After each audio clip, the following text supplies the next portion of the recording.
rather than mere treachery. Noble kin switched sides for land or security. Alliances dissolved when fortunes shifted. Margaret leveraged marriages.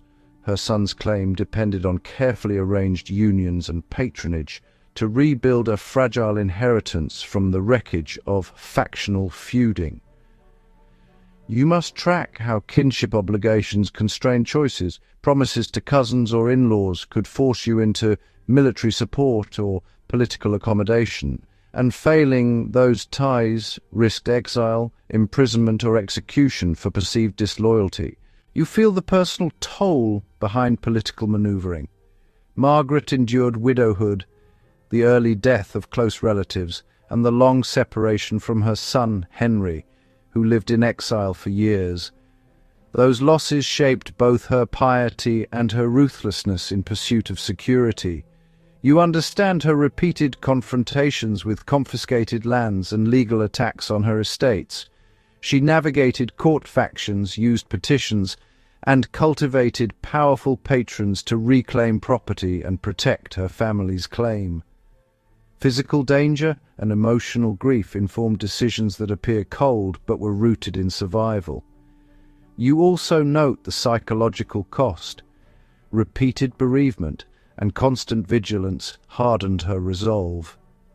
That persistence ultimately positioned her to influence dynastic outcome, but it came at the expense of intimate stability and repeated personal sacrifice. You see how a single birth became a political fulcrum, how enforced distance shaped a mother's strategy, and how influence traveled through letters, patronage, and the careful use of lineage. The next lines trace concrete events and choices that turned Margaret Beaufort from a coerced mother into the architect of a dynasty. Henry Tudor was born at Pembroke Castle on January 28, 1457, the only child of Margaret Beaufort and Edmund Tudor.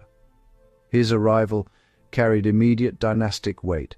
Through Margaret's Beaufort line, he claimed descent from John of Gaunt, giving him a Lancastrian claim that opponents would later exploit and contest. You should note the precariousness of his status.